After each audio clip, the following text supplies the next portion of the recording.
Work now starts again after a 2-week break. Are you ready and refreshed? Can you really rest your mind in 2 weeks? Oh, surely 2 weeks have been great for recharging our batteries. 2 weeks are not a long time, but surely it's due to the fact that with this break, all the Formula One activities stopped. There are really 2 intense weeks where we can dedicate time to our family. If this time is good enough for refreshing, completing our minds, it's difficult. We don't want to lose concentration. So our mind is always preparing ourselves for the next challenge to come. And also sometimes in relaxing environment, far from daily routine job, good ideas can come as well. We go straight into 2 races that are very tough on the engines, with Spa followed by Monza. How does one tackle such a punishing schedule? Spa and Monza are 2 very challenging tracks for powertrain. 2 where the important engine power is higher in terms of lap time. We have no lot of freedom to modify engine to increase power, but still we can work on fuel and lubricants, for example. We can work intensively on decreasing performance degradation through the engine life. Monza is a very quick track. The wide open throttle percentage is the highest in all the championship. So this is a very challenging chance for engine to show how good it is. From a purely engine point of view, how would you assess the first part of the season? Well, that's quite difficult to make a judgment of the first part of the season. I would say we are in target at the moment. We are fully focused on the second part of the season. It's very important for us to confirm the good work we have done so far. From an engine point of view, we are in target in terms of reliability and performance, but also we are quite happy about the result we got so far from the electronic side and the cares. We didn't stop the three teams where we put our powertrain at the moment. And on the electronics and cares front?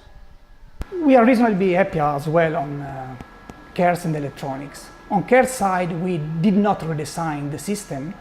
It's an evolution of 2011 system, but we made it smaller, lighter, with a better distribution of volumes to let our colleagues on the chassis side to decide a better car.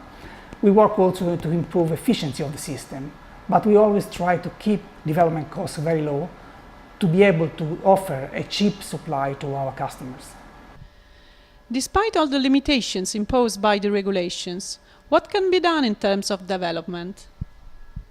We can't work directly on performance. We are not allowed to make any change on the engine to have more power.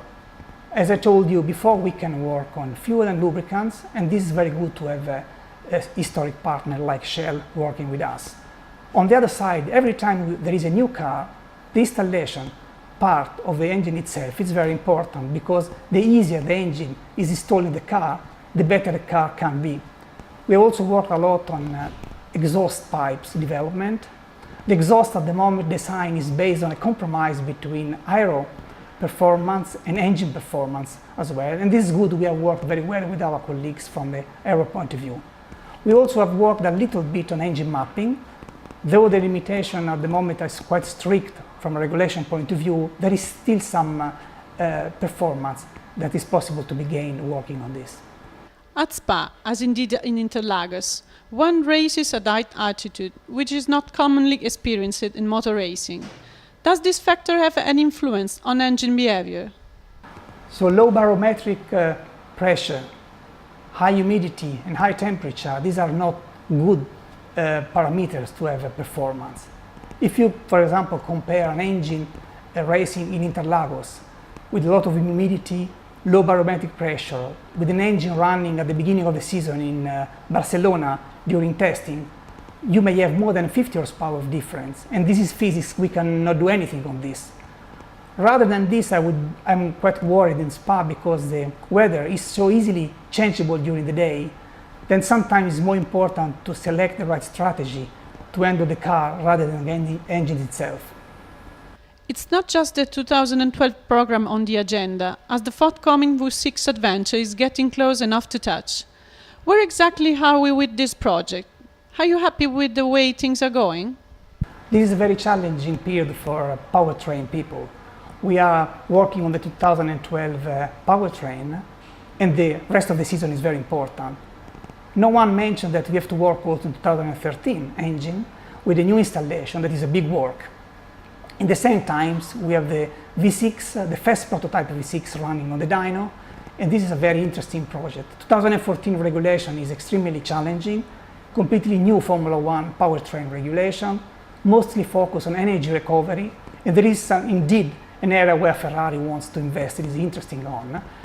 Our V6 is running at the moment, and we are learning a lot of things. It's a turbo engine, a different turbo because it implies energy recovery also from the turbo compressor, and we are really focused on this, and we are looking forward to interpret the rules in the right way.